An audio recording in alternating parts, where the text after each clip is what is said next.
구약성경 1199면 어간에 있습니다. 에스겔 32장 17절 말씀입니다. 열두째 해 어느 달 15째 날에 여호와의 말씀이 내게 임하여 이르시되 인자야, 애굽의 무리를 위하여 슬피 울고 그와 유명한 나라의 여자들을 구덩이에 내려가는 자와 함께 지하에 던지며 이르라. 너의 아름다움이 어떤 사람들보다도 뛰어나도다. 너는 내려가서 할례를 받지 아니한 자와 함께 누울지어다. 그들이 죽임을 당한 자 가운데 엎드러질 것이며 그는 칼에 넘겨진 바 되었은즉 그와 그 모든 무리를 끌지어다. 용사 가운데에 강한 자가 그를 돕는 자와 함께 소울 가운데에서 그에게 말하며 할례를 받지 아니한 자 곧 칼에 죽임을 당한 자들이 내려와서 가만히 누웠다 하리로다. 31절로 가서 2절 더 읽겠습니다. 바로가 그들을 보고 그 모든 무리로 말미암아 위로를 받을 것이며 칼에 죽임을 당한 바로와 그 온 군대가 그러하리로다. 주 여호와의 말씀이니라. 내가 바로로 하여금 생존하는 사람들의 세상에서 사람을 두렵게 하게 하였으나 이제는 그가 그 모든 무리와 더불어 할례를 받지 못한 자 곧 칼에 죽임을 당한 자와 함께 누이리로다. 주 여호와의 말씀이니라. 아멘. 네, 에스겔서 우리가 32장 말씀을 지금 함께 보고 있습니다. 에스겔서는 전체적으로 이렇게 한눈에 여러분들이 한 번에 이렇게 쭉 읽어가 보시면 더 분명하게 드러나는데 굉장히 세심하게 잘 편집된 그런 구조를 가지고 있는 예언서입니다. 모든 예언서의 공통적인 주제는 심판과 회복의 메시지입니다. 에스겔서에서는 특히 이 주제가 더욱더 분명하게 드러나는 구조적인 그 특징을 가지고 있습니다. 여호와의 영광스러운 임재를 만나는 것으로 시작된 이 에스겔서의 예언의 말씀은 이제 그 여호와의 영광스러운 임재가 원래 그곳에 있어야 하는 예루살렘 성전을 떠나고 그런 말미암아 예루살렘과 유대 땅이 심판을 당하고 포로 생활이 금방 끝나지 않을 거다라는 말씀으로 이제 이어지게 됩니다. 에스겔은 포로로 사로잡혀와 있는 와중에 여호와의 부르심을 받습니다. 그는 원래 제사장 가문에 속해 있었던 사람이어서 만약 그가 예루살렘에 있었다면 30세가 되던 해 그는 예루살렘 성전으로 올라가서 정식으로 제사장에 취임해야 할 그런 신분이었습니다.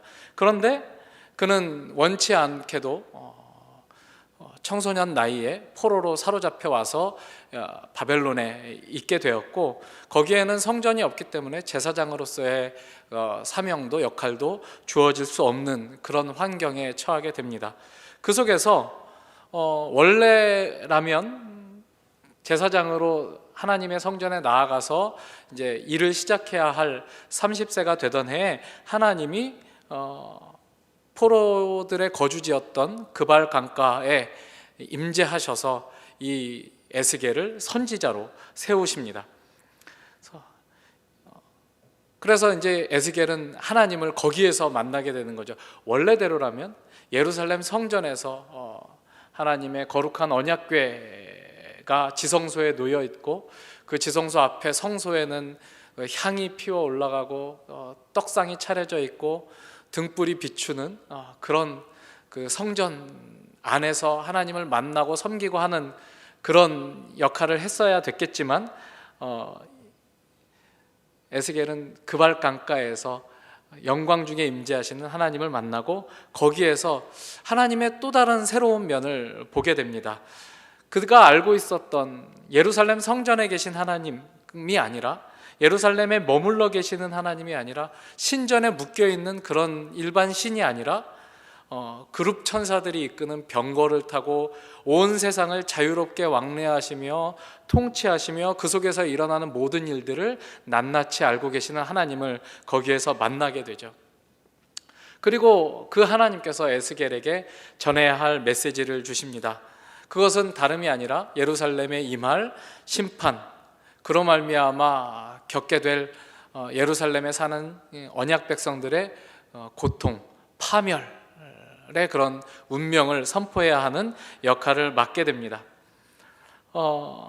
왜 이스라엘은 그렇게 하나님의 언약 백성임에도 불구하고 하나님이 그들 가운데 성전을 지으시고 그들과 함께 거하셨음에도 불구하고 그렇게 파멸할 수밖에 없었는가 하는 이야기가 이제 그 에스겔의 두 번째 환상, 8장에서부터 11장까지의 말씀에 나오게 되죠. 예루살렘 성전 안에서조차 은밀하게 자행되고 있는 우상 숭배의 모습을 하나님이 환상 가운데 에스겔에게 보여주십니다. 그것은 예루살렘 성전이라는 어떤 물리적인 공간 안에서 일어나는 실제 상황이라고 볼 수도 있겠지만, 언약 백성인 이스라엘 백성들이 그 마음속에 가지고 있는 만연해 있는 그들의 사고와 그들의 이해와 그들의 삶 속에 만연해 있는 우상숭배적인 사고방식을 고발하는 내용이라고도 그렇게 확장해서 우리가 이해할 수 있을 것입니다. 물리적인 한계가 있어서 인간은 벽 속에서는 무슨 일이 일어나는지 벽을 뚫고 투시할 수 있는 능력은 없습니다. 간혹 그 영화에서 보면 히어로들이 그런 능력을 갖기도 하지만 실제하지 않는 존재들이고, 우리는 물리적인 한계 안에서 살아가는 존재들이니까 벽 안에서 일어나는 일, 벽 너머에서 일어나는 일을 알 수가 없습니다. 그러나 하나님은 그 벽 속에서 일어나는, 은밀하게 일어나는 모든 악한 행위들, 우상 숭배들을 다 보고 그것을 에스겔에게도 보여주시죠. 마찬가지로 사람은 볼 수 없는 인간 마음 안에서 일어나는 생각들, 인간의 마음 속에 있는 은밀한 가치관, 사고 체계, 이런 것들은 하나님은 다 보십니다. 성경에 많이 나오는 표현 중에 하나가 중심을 보시는 하나님이죠. 하나님은 우리의 마음을 보십니다. 이스라엘 백성들은 하나님을 여호와 하나님, 우리 조상의 하나님, 우리를 지키시고 인도하시는 하나님이라고 불렀지만, 그들은 하나님의 임재의 처소인 예루살렘 성전조차도 우상을 숭배하는 터전으로 삼는 그런 죄악된 본성을 가지고 있는 존재들이었습니다. 그것을 깨뜨리시기 위해서, 그렇게 만연해 있는 우상 숭배적인 사고방식, 하나님이 계심에도 불구하고 하나님조차도 마치 우상인 것처럼 섬기는, 끊임없이 자기중심적이고 자기가 옳은 것을 자기가 결정하고, 그리고 하나님에게는 오직 힘만 빌려달라고 하는 그런 식의 이스라엘 백성들의 삶의 방식을 깨뜨리시기 위해서 하나님은 예루살렘의 멸망을 선포하십니다. 그래서 하나님은 성전도 아끼지 아니하시고, 자기 이름이 걸려있는 성전도 아끼지 아니하시고, 당신의 명성조차 개의치 아니하시고 기꺼이 심판을 행하셔서 예루살렘 성과 예루살렘 성전을 무너뜨리시겠다고 하십니다. 이것이 에스겔 24장까지의 에스겔서의 일관된 주제였죠. 우리는 그 안에서 하나님의 분노, 하나님의 깊은 탄식, 그리고 돌이킬 수 없는 심판에 대한 확고한 의지 같은 것들을 확인해 보았습니다. 여기에서의 초점은 언약 백성인 이스라엘 백성입니다. 그리고 특별히 이 에스겔서의 메시지를 듣는 가장 주된 청중, 가장 의도하고 있는 청중은 예루살렘에 살고 있는 유대인이 아니라 지금 포로로 사로잡혀 와 있는 에스겔과 마찬가지로 바벨론에서 살며 언제 우리의 이 포로 생활이 끝날지를 고민하고, 또 얼른 빨리 하나님이 능력으로 우리를 회복시켜 주셔서 예루살렘으로 돌아가기를 꿈꾸는 그 포로들을 대상으로 주어지는 말씀임을 우리가 알아야 합니다. 그들은 헛된 희망에 사로잡혀 있습니다. 그 헛된 희망의 근거는 예루살렘 성전이었죠. 거기에서 예루살렘 성전이 건재하는 한 하나님이 얼마든지 우리를 돌이킬 수 있다. 적당히 우리가 이 정도 죗값을 치렀으면, 또 이 정도 우리가 어려운 상황에 몰려 있다면 하나님이 이때쯤 우리를 구원해 주시고 피할 길을 내주시고 바벨론을 멸망시키시고 우리를 다시 회복시키셔서 다윗의 때와 같이 그런 좋은 날이 올 거다라고 기대하는 이 이스라엘 백성들에게 헛된 희망을 버리라고, 지금 하나님의 심판으로 임하는 이 포로 기간은 그렇게 쉽게 일찍 끝나지 않을 거라고 에스겔을 통해서 하나님이 말씀을 주시죠. 그래서 그냥 잘 겪어라. 너희들은 포로로 사로잡혀 있는 그 기간, 그래서 많이 고생스럽고 또 수치스럽고 고난이 일상인 그 현실을 그냥 잘 겪어라 라고 하나님이 계속해서 말씀하시는 중입니다. 이로 인해서 이스라엘은 돌이킬 수 없는 절망의 나락으로 떨어진 것처럼 그렇게 느끼게 되었을 것입니다. 그리고 하나님이 정말로 우리를 버리셨구나, 이제 우리는 끝장났구나 하는 현실을 마주하게 됩니다. 그런데 우리가 에스겔서의 말씀 속에서 반복적으로 듣는 또 하나의 말씀은 역설적이게도 이렇게 망하고 끝나버리는 것 같은 이 현실이 그것으로 끝나지 않을 거라는 거죠. 오히려 이 현실을 겪어나감으로써, 이 어려운 현실 속에서 이스라엘 백성들은, 포로로 사로잡혀 있는 그 하나님의 언약 백성들은 하나님이 어떤 분이신지 더 분명히 알게 될 거라는 약속의 말씀들이 에스겔서에서 계속 그 심판의 메시지마다 그 끝에 후렴처럼 반복돼서 전해졌던 것을 우리가 기억합니다. 그렇게 24장까지의 말씀으로 언약 백성, 이스라엘 백성들을 향한 심판의 메시지는 일단락됩니다.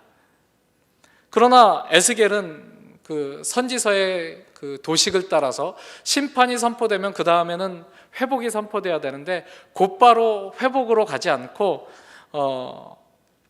이스라엘과는 좀 별 상관이 없어 보이는 이방 나라들을 향한 심판의 메시지로 메시지가 전환이 되고 이어집니다. 짜임새 있게 이스라엘 주위에 있는 7 나라들을 소환해서 그들을 향한 심판의 메시지를 전합니다. 그들은 전통적으로 이스라엘의 대적이었고, 이스라엘이 잘 되면 그들을 시샘했고, 또 할 수만 있다면 이 이스라엘을 이용해서 자기들의 이익을 추구하려 했던 그런 사람들입니다. 오늘날 우리가 살고 있는 이 세상의 인간관계와 아주 흡사합니다. 사람들은 아주 우리와 밀접한 관계를 맺고 있는 사람들을 제외하고는 사람들은 일단 우리에게 관심이 없습니다. 우리가 잘 되면 좋아하지 않습니다. 잘 된 사람을 보면 시샘합니다. 그리고 그 사람을 이용하려 합니다. 그것이 우리가 살고 있는 이 세상이고, 인간의 조건은 수천 년 전이나 지금이나 그다지 변하지 않은 것 같습니다. 이스라엘 입장에서는 그 이방인들은 관심의 대상이 아니고, 그 이방인들도 마찬가지로 이스라엘 백성들에게 큰 무슨 희망을 건다거나 이스라엘 백성들이 잘 돼서 좀 우리도 잘 되길 바란다거나 그런 기대는 없었을 것입니다. 그런데 이 이스라엘 백성은 궁금해하지도 않는 그 이방 나라들의 운명에 대해서 하나님이 다름 아닌 이스라엘 백성들에게 말씀을 들려주시는 것입니다.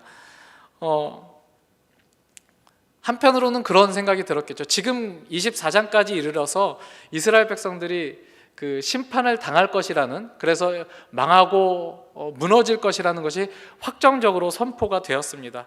그렇게 이제 나는 이제 끝났어 라고 판결을 받은 상황이라면, 한편으로 그럼 다른 사람들은 어떻게 될까 하는 것이 궁금할 수도 있었을 것이라고 생각합니다. 여러분, 그 대입했었을 때의 추억을 떠올려 보시면 내가 결과를 받고 나면, 결과를 받기까지는 다른 사람이 신경 쓰이지 않다가 내가 결과를 받아들고 나면 그때야 이제 한숨 돌리고, 또는 충분히 절망하고, 그 다음에 이제 그 다른 사람, 그 친구는 어떻게 됐지? 그 형은 이번에 삼수했는데 이제 또 장수생으로 가나? 뭐 이런 생각을 하게 되듯이 이스라엘 백성들도 아마 좀 궁금해하지 않았을까, 그런 생각이 들기도 합니다. 나는 이렇게 망하게 되었는데 하나님이 이 심판을 돌이키시지 않으시겠다고 선포하셨는데, 우리는 이렇게 망하고 끝나지만 우리를 망하게 했었던 그들, 우리가 망할 때 옆에서 좋아하고 박수쳤던 그들, 우리가 망하는 것을 오히려 이용해서 자기들의 이익을 추구했었던 그들은 어떻게 될 것인가 하는 관심이 있었을 수 있었겠습니다. 충분히 그럴 수 있었겠다라는 생각이 듭니다. 그 이스라엘 주의 7나라에 임하게 될 심판의 메시지를 하나님은 25장에서 32장에 걸쳐서 적지 않은 분량을 할애해서 에스겔을 통해 이스라엘 백성들에게 말씀을 전해 주십니다. 이 이스라엘 주위의 7나라에 임하게 될 심판의 메시지를 보면 바로 우리가 이 에스겔 전에 보았던 그 요한계시록의 말씀이 저는 좀 떠오르더라고요. 이 부분과 굉장히 유사한 어떤 구조적인 특징을 가지고 있습니다. 계시록에는 숫자 7이라는 숫자가 굉장히 빈번하게 등장을 하죠. 특별히 7 인을 떼는 심판, 또 7 나팔 심판, 7 대접 심판 이런 것들이 나오는데 보시면 첫 번째, 두 번째, 세 번째, 네 번째, 다섯 번째, 여섯 번째까지 그 심판을 차근차근 진행하신 후에 7번째 심판이 이어져야 되는 부분에서 잠깐 그 화제를 전환해서 하나님이 사랑하시는 그 하나님의 백성 교회에게 소망을 주시는 말씀을 했다가 그리고 다시 7번째 심판으로 이어지는 그런 구조를 우리가 볼 수 있습니다. 마찬가지로 25장에서 28장까지 암몬, 모압, 에돔, 블레셋, 두로, 시돈 이렇게 6나라에 대한 심판이 선포된 이후에 28장 25절에서 26절에 뜬금없게도 이런 말씀이 등장을 하죠. 가까우니까 한번 찾아가 보겠습니다. 에스겔 28장 25절과 26절. 주 여호와께서 이같이 말씀하셨느니라. 내가 여러 민족 가운데에 흩어져 있는 이스라엘 족속을 모으고 그들로 말미암아 여러 나라의 눈앞에서 내 거룩함을 나타낼 때에 그들이 고국 땅 곧 내 종 야곱에게 준 땅에 거주할지라.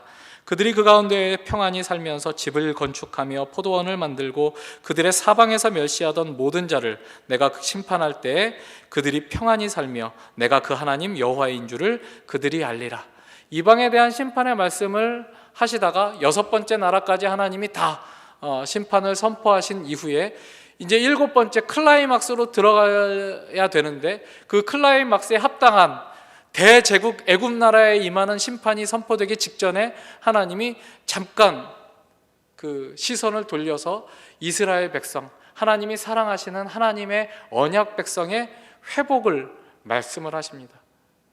그리고 나서 이제 본격적으로 절정으로 와서 애굽에 임할 심판이 29장부터 32장까지 무려 4장에 걸쳐서 이어지게 됩니다. 재미있는 것은 이 7개 나라에 대한 그 심판의 메시지가 선포되는 이 마지막 7번째 나라 애굽에 대한 신탁은 총 7개의 메시지로 또 나누어진다는 것입니다. 오늘 우리가 읽은 본문 말씀은 그 7번째 중에서도 7번째, 그러니까 7번째 나라에 준 7개의 메시지 중 7번째 메시지, 그러니까 최종 메시지가 되는 것입니다. 그것은 단지 애굽에게만 준 메시지가 아니라 이방 나라 전체에게 준 메시지를 다시 한번 총정리하는 그런 메시지로 주는 거다라고 볼 수가 있을 것입니다. 그러니까 여기가 말하자면 그 대단원의 막을 내리는 그런 부분입니다. 씬 7-7 애굽의 멸망과 그로 말미암아 선포되는 온 열방의 운명에 대한 선언이 이제 우리가 읽은 본문에 나오는 것이죠. 우리가 18절과 19절 말씀 본문으로 돌아와서 다시 한번 보겠습니다. 17절은 하나님이 어느 날에 에스겔에게 이 말씀을 주었다라는 표제 같은 것이고, 그리고 이제 18절부터 본격적인 메시지가 시작이 되는데 18절과 19절 인자야 애굽의 무리를 위하여 슬피 울고 그와 유명한 나라의 여자들을 구덩이에 내려가는 자와 함께 지하에 던지며 이르라 너의 아름다움이 어떤 사람들보다도 뛰어나도다 너는 내려가서 할례를 받지 아니한 자와 함께 누울지어다. 이게 무슨 말인가요? 좀 이렇게 잘 이어지십니까? 여러분들이 잘 이어지신다고 느끼면 여러분들은 이번 수능에서는 국어가 망하는 것이죠. 이번 수능 국어가 그렇게 어려웠다는데 맥락이 이게 좀 이상하잖아요. 너의 아름다움이 뛰어나도다. 열방의 모든 나라들보다 참 너 정말 아름답구나. 어떤 사람들보다 아름답구나. 그러면 그 다음에 이어져야 될 말씀은 야 그런데 이게 웬일이냐. 이래서는 안 되지 않냐. 너무 아깝지 않냐 이런 말씀이 이어져야 되는데 너의 아름다움이 어떤 사람들보다도 뛰어나도다 너는 내려가서 할례를 받지 아니한 자와 함께 누울지어다 그냥 죽어라 이렇게 말하는 그런 대목입니다. 네 아름다움이 어떤 사람들과 비교해도 월등한데 그러면 묘하냐 아무 소용없다 이렇게 말하는 듯 보입니다. 그 고대 애굽 사람들은 이스라엘 백성들만 할례를 한 것이 아니라 애굽 사람들도 할례를 행했다고 해요. 그것은 이제 뭐 언약의 표는 아니죠. 이스라엘 백성들에게 할례는 하나님이 아브라함과 맺으신 언약을 기억하여 행하는 예식이고 아마 애굽의 할례는 이스라엘 백성들이 갖는 그 언약의 증표로서의 할례가 아니라 또 외과적인 의미에서의 할례였을 것입니다. 그럼에도 불구하고 그들은 이제 할례를 받지 아니한 다른 나라들과 비교해서 굉장히 어떤 우월감을 가지고 있었으리라 우리가 충분히 생각해 볼 수 있을 것입니다. 나는 우리 애굽 민족은 할례를 받지 아니한 저 미개한 다른 나라들과 달라. 우리는 대애굽 제국의 신민이야. 이런 우월감이 있었을 텐데 그러나 하나님의 처분은 무엇이냐? 내려가서 할례 받지 아니한 자와 함께 누워라 라고 하는 것입니다. 에스겔에게 애굽 사람들과 유명한 나라의 여자들을 할례 받지 아니한 자, 칼에 죽임을 당한 자와 용사와 용사를 돕는 자들이 내려가서 거하고 있는 그 지하 세계에 그들을 다 던지라는 그런 말씀을 하나님이 에스겔에게 주십니다. 우리는 21절까지 읽고 31절로 넘어갔습니다만은 그 사이에 22절부터 30절까지의 말씀을 보면 이 구덩이에 있는 이 지하 세계에 있는 화려한 사람들의 면면이 이렇게 소개되고 있는 말씀들이 이어집니다. 그러니까 말하자면 이제 요즘 연말이라 시상식 많이 하잖아요. 그 시상식 하는데 이제 앞에 시상식 입구에 뭐가 있죠? 레드카펫이 있고 포토존이 있죠. 그 포토존에서 사진 한번 찍고 들어가면 내려서 레드카펫을 걸어서 포토존에서 사진을 찍고 들어갈 때마다 우와 저 사람 그 사람이구나 하고 많은 사람들이 환호하고 카메라 플래시를 터뜨리고 그렇게 이제 우쭐하고 또 보는 사람들은 부러워하고 그러는 것처럼 마치 그런 장면인 것처럼 이 지하 세계에 있는 화려한 사람들의 면면을 이제 하나님이 에스겔을 통해서 이렇게 이스라엘 백성들에게 소개해 주시고 있는 것 같아요. 그러니까 카메라 워킹을 하듯이 자 봐라 여기 이 셀러브리티가 있다라고 이제 보여주듯이 그렇게 사람들을 보여줍니다. 자 여기를 봐라 아수르가 있다. 22절과 23절에 이제 아수르에 대한 말씀이 나오는데 자 여기를 봐라 모두를 두려워 떨게 했었던 그 아수르가 여기에 있다. 그는 살아있을 때 수많은 사람을 두렵게 하던 그런 힘 있는 자였다. 힘 있는 족속이었다. 아수르를 봐라. 그리고 그 다음에 24절에 보면 자 여기도 봐라. 여긴 엘람이 있다. 엘람은 그 당시 이제 이스라엘 사람들의 사고의 최동단에 살고 있었던 족속을 의미합니다. 가장 먼 동쪽에 살고 있었던 이스라엘 백성들과 영향을 주고받을 만한 최동단에 위치한 사람들. 야 여기 엘람 사람들도 있어. 야 그 사람들도 살아있을 때 사람들을 두렵게 했었던 그런 사람들이야. 근데 여기 있어.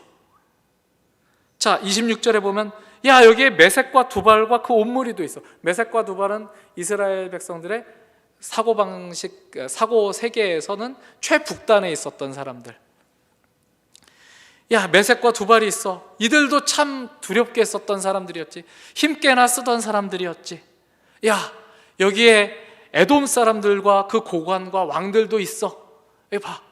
하고 싹 보여줍니다. 그 지하에 애굽이 유명한 나라의 여인들과 함께 던져진 글쎄요, 그 유명한 나라의 여인이란 표현은 아마 많은 유명한 나라들을 의인화해서 표현한 표현이 아닐까 생각합니다.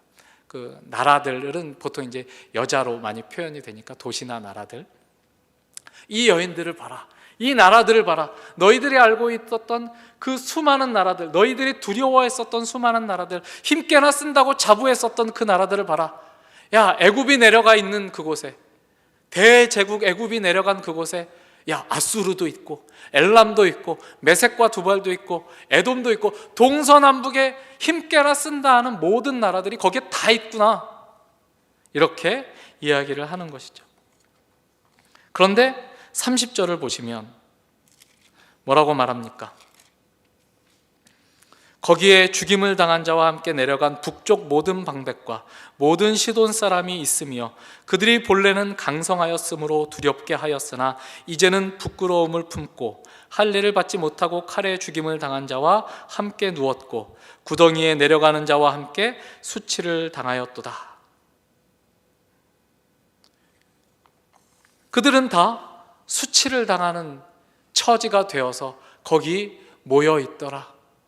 너희들이 그렇게 두려워했었던 그 나라들, 너희들이 그렇게 닮고 싶어 했고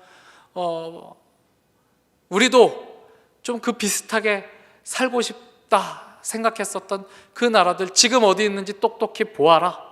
하나님이 그렇게 이스라엘 백성들에게 보여주시는 대목인 것 같습니다. 그리고 나서 이제 우리가 읽은 31절과 32절에 오면 이런 말씀으로 이어집니다. 바로가 그들을 보고 그 모든 무리로 말미암아 위로를 받을 것이며 칼에 죽임을 당한 바로와 그 온 군대가 그러하리로다. 주 여호와의 말씀이니라. 바로가 거기 와요. 그 구덩이에 바로가 들어가요. 힘께나 쓰던 사람들, 아수르도 있고 엘람도 있고 메섹과 두발도 있고 에돔도 있는 온 나라의 왕들이 한 자리씩 저마다 차지하고 있는 그 지하세계. 그러나 영광스러운 곳이 아니라 수치스럽고 비참한 그곳에 애굽 왕 바로가 들어가면서 그들을 보고 위로를 받습니다. 무엇으로 위로를 받습니까? 야, 난다긴다 하더니 나 말고 다 여기 와 있구나. 내가 여기 왔다고 참 괴로웠는데, 마음이 힘들었는데 여기 내려와 봤더니 아수르도 있고 엘람도 있고, 그래, 한다 하는 사람들 다 와 있구나. 나만 그런 거 아니구나. 이렇게 위로를 받는데요. 바로는 힘과 권력의 정점에 선 존재입니다. 이집트의 저 피라미드를 보면 그 이집트가 신봉했던 세계관, 바로가 알고 있었던 세계관이 그 피라미드로 잘 그 형상화되어 있죠. 가장 높은 정점에 올라 있는 마지막 돌 하나, 그 꼭지점의 연장선상에 위치한 바로의 묘실, 그런 것들을 통해서 가장 높은 자, 수많은 사람들을 딛고 올라서 가장 높은 위치에 올라온 존재로서의 바로의 모습을 피라미드가 우리에게 보여주고 있는 것 같습니다. 그러나 그 힘을 갖고도 결국 바로는 수치의 자리, 할례 받지 못한 자들, 칼에 죽임을 받은 저주를 받아 죽은 자들 사이에 그 자리가 있음을 보게 되고, 그러나 거기에 자기만 있는 것이 아니라 그런 세계관을 함께 공유했었던 다른 수많은 나라의 군웅들이 거기에 있음을 보고 위로를 받는다고 하나님은 말씀하고 있습니다. 32절에는 이렇게 바로에 대한 하나님의 말씀이 이어집니다. 내가 바로로 하여금 생존하는 사람들의 세상에서 사람을 두렵게 하였으나 이제는 그가 그 모든 무리와 더불어 할례를 받지 못한 자 곧 칼에 죽임을 당한 자와 함께 누이리로다. 주 여호와의 말씀입니다. 바로의 힘과 권세, 그리고 이 세상 모든 나라의 통치자들과 그들에게 주어진 권력은 다름 아니라 하나님이 허락하신 것이라고 하나님이 분명하게 선포하십니다. 그리고 그들의 운명도 하나님의 손에 있다고 말씀하십니다. 그들은 결국 하나님을 모르고 하나님과 상관없이 자기의 힘으로 이 세상을 살듯이 그렇게 살아온 운명의 결과로 결국 저주받은 자로, 하나님과 관계없는 자로 함께 구덩이에 눕게 될 것이라고 말합니다. 이것이 얼마나 적절한 열방에 대한 심판의 메시지의 마무리입니까? 이 열방에 대한 심판의 절정에서 가장 위대한 제국으로 알고 있었던 애굽이 무덤에 내려가는 모습이 나오고 있습니다. 바로의 허탈한 목소리가 들리는 듯합니다. 결국 여기였나? 이게 끝이란 말인가? 내가 가졌던 그 많은 힘, 그 권력이 결국은 나를 여기까지밖에 인도하지 못한다는 말인가? 이런 종말의 자리로 이 세계를 공유하는 사람들을 함께 묶어서 몰아가고 있는 하나님의 말씀인 것입니다. 이 무덤, 이 종말, 이 지하의 자리는 반복적으로 이렇게 묘사됩니다. 할례를 받지 못하고 칼에 죽은 자들이 거하는 곳이다 라는 표현이 그것입니다. 그리고 그 말씀은 아까도 우리가 읽었었던 바와 같이 수치를 당하고 죽임을 당한 자들을 의미하는 표현입니다. 그들은 나름 권력을 가지고 있었고 위세를 떨치고 있었고 많은 사람들이 두려워했었고 많은 사람들의 선망의 대상이었지만 그들이 가지고 있었던 그 모든 사람들이 부러워하던 권력과 힘이 그들의 운명에 아무런 영향도 끼치지 못했음을 하나님이 에스겔의 눈을 열어 보여주시는 것이죠. 할례를 받지 못했다라는 표현은 하나님과 관계가 없다라는 표현입니다. 하나님과 무관한 삶의 결국은 무엇이냐? 죽음이다. 죽음의 다른 말은 무엇인가요? 죽음의 다른 말은 허무, 무의미, 무가치입니다. 아무것도 남는 것이 없다. 내가 평생 살아와서 행했던 모든 것들이 나의 운명에 아무런 영향을 줄 수 없다. 결국은 죽음이란 말인가로 모든 사람들이 몰려가게 되어 있다는 것이죠. 하나님의 임재, 하나님과의 관계 밖으로 쫓겨난 인간에게 하나님이 하신 말씀이 떠오릅니다. 하나님이 범죄한 아담에게 무엇라고 말씀하셨습니까? 하나님의 임재 밖으로 스스로 걸어나간 그 아담에게 너는 흙이니 흙으로 돌아갈지니라 라고 말씀하셨습니다. 너는 아무것도 아니다. 너는 그냥 먼지다. 우리 단어에는 흙이지만 히브리어 단어는 티끌입니다. 티끌. 너는 먼지다. 그냥 먼지다. 얼마나 엄정한 선언입니까? 우리가 하나님 밖에 있다면 우리는 그냥 그런 존재들입니다. 우리가 이 세상에서 무엇을 얼마나 갖는지는 중요하지 않습니다.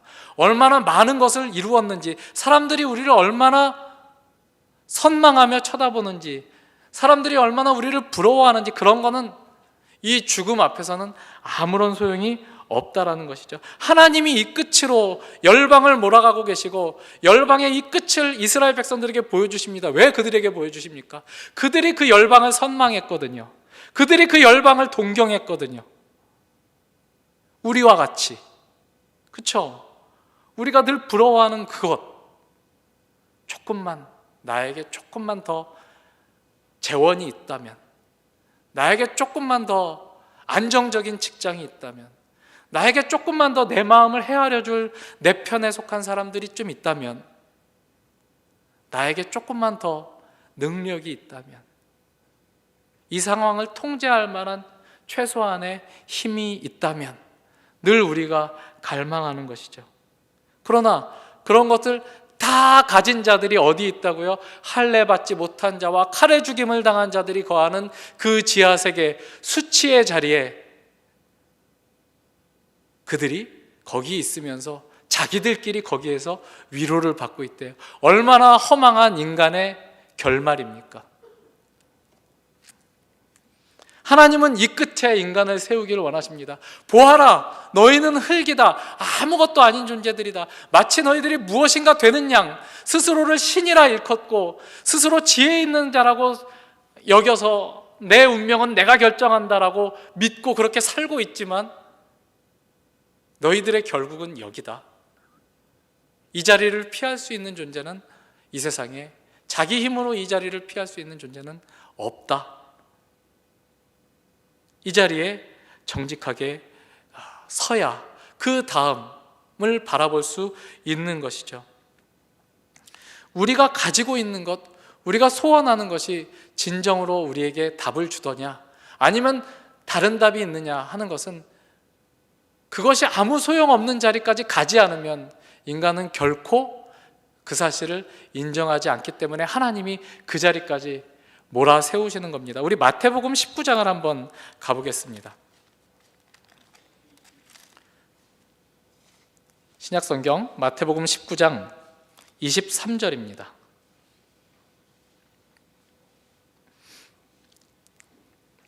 예수께서 제자들에게 이르시되 내가 진실로 너희에게 이르노니 부자는 천국에 들어가기가 어려우니라. 다시 너희에게 말하노니 낙타가 바늘귀로 들어가는 것이 부자가 하나님의 나라에 들어가는 것보다 쉬우니라 하시니, 제자들이 듣고 몹시 놀라 이르되 그렇다면 누가 구원을 얻을 수 있으리이까? 예수께서 그들을 보시며 이르시되 사람으로는 할 수 없으나 하나님으로서는 다 하실 수 있느니라. 이게 하나님께서 우리에게 주시는 메시지입니다. 이 바로 앞에 어떤 사건이 있었냐면, 재물이 많은 부자 청년이 나와서 주님께 이렇게 묻습니다.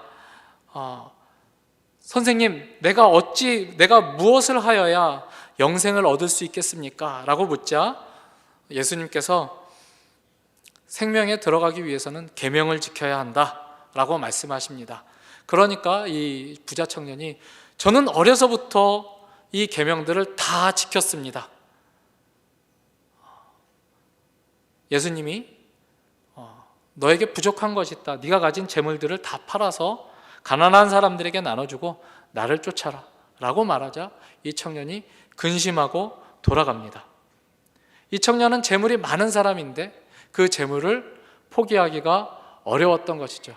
이 청년은 재물도 있고 또 거기에다가 율법도 열심히 지킨 사람이라서 사실은 정말 영생의 길이 궁금해서 예수께 나왔다기보다는 예수님에게 이 많은 사람들 앞에서 내가 잘했다고 좀 인정해 주시죠 라는 의도로 나왔던 것 같습니다.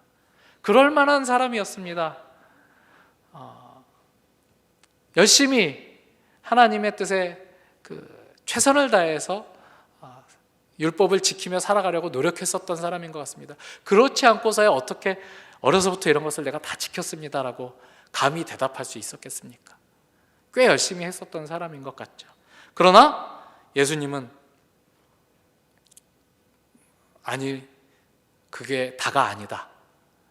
철저하게 네가 가진 것을 부인하고 나를 따라라 라고 요구를 하십니다. 그리고 그가 그렇게 하지 못하고 돌아가자 예수님은 제자들에게 그 유명한 말씀, 낙타가 바늘귀에 들어가는 것이 부자가 천국에 들어가는 것보다 쉽다는 말씀을 하십니다. 수사적인 표현이라고 우리가 생각을 합니다만 제자들이 이렇게 크게 놀라죠. 몹시 놀랐다라고 말하면서, 그렇다면 누가 구원을 얻을 수 있습니까?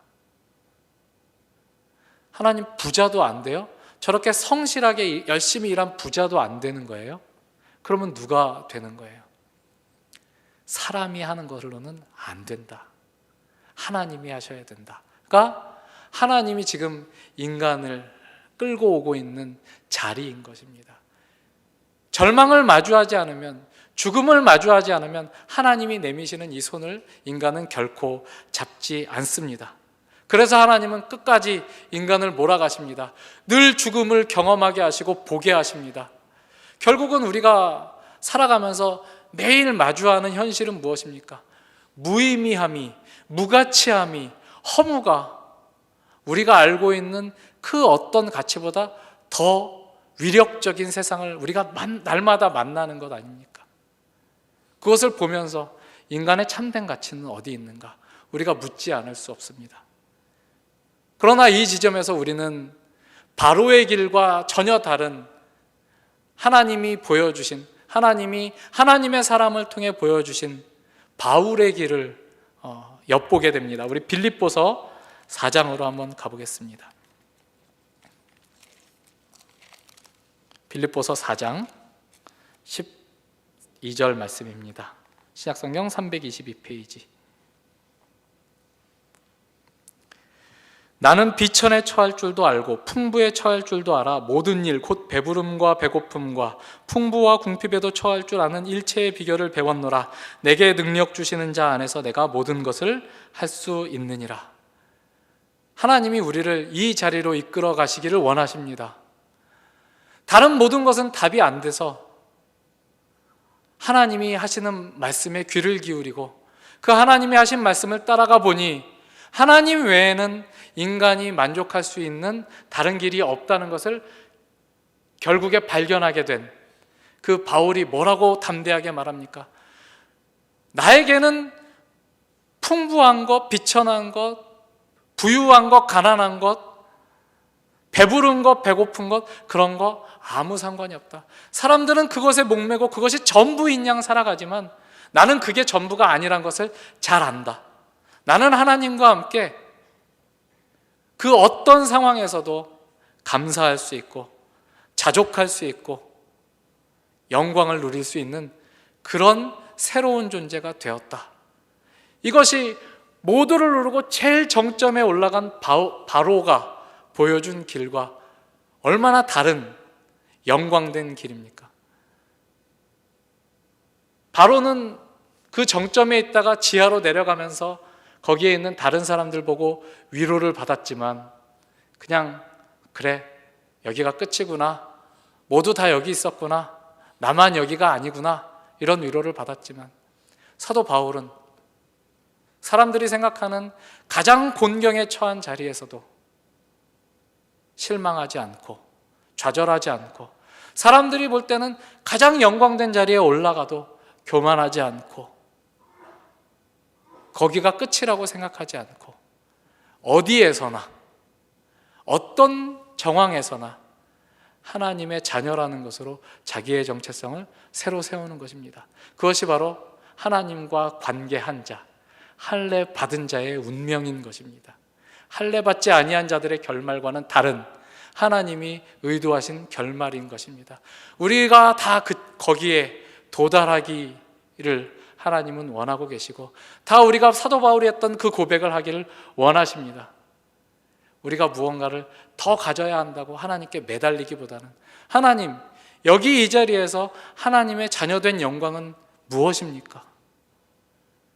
사람들은 나를 비웃고 사람들은 내가 안 됐다라고 이야기를 하지만 하나님, 내가 이 자리에서 하나님의 자녀이기 때문에 누릴 수 있는 영광은 무엇입니까? 나는 여기에서 어떻게 저들과는 다른 하나님이 나에게 주신 영광된 길을 증언해야 합니까? 라고 묻는 그런 하나님의 백성들이 되는 여러분과 제가 되길 바랍니다. 기도하겠습니다. 하나님 아버지, 감사합니다. 오늘도 우리에게 말씀으로 하나님이 우리를 향해 가지고 계시는 복된 뜻이 무엇인지를 알게 해주셨습니다. 그것은 때로 가장 절망적인 한계를 마주해야 비로소 분명하게 보이는 자리이기도 할 것입니다. 하나님, 우리가 그 절망의 자리에 내몰렸을 때 거기가 끝이 아닌 것을 경험하게 하여 주시옵소서. 거기를 뚫고 넘어서서 임하는 하나님의 은혜가 있음을, 그리하여 세상 사람들은 알지 못하고 누리지 못하는 놀랍고 복된 영광의 자리로 하나님이 우리를 부르고 있음을 하나님 우리로 하여금 알게 하시고 누리게 하시고 고백하고 증언하게 하여 주시옵소서. 예수님의 이름으로 기도합니다. 아멘.